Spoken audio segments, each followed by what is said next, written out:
Hi. Hi, Malu. Kumusta na? It's been a long time, no?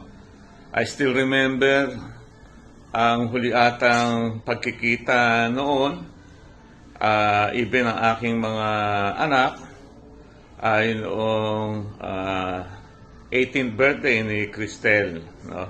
So, at this time, ikaw naman pala ang magdidibu, no? So, happy birthday, no? And you reach the 60 years old, dual citizen ka na, even though nandito ka sa Pilipinas, no? Hoping na one day magkita-kita tayo, magkamustahan. Yun nga, malalaki na rin ang mga bata, no? At para sa iyo, no?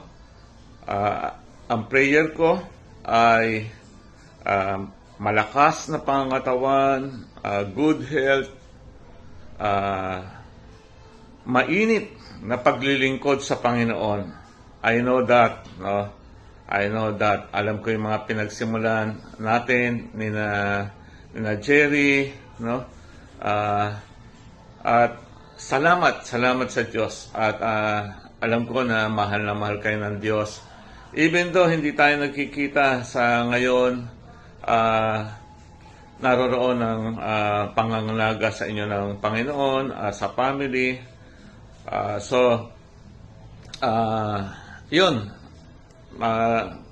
May kasayahan man diyan nagaganapin sa inyo, para sa iyo. Enjoy, no? At pasalamat tayo sa Panginoon dahil nakarating tayo sa ganyang edad, no? Iyan yung kanyang grace, no? So Jesus loves you. May the Lord bless you and keeps you. May the Lord's face shine upon you and gives you grace. May the Lord's countenance be upon you and give you peace. No? We love you with the love of the Lord. Bye.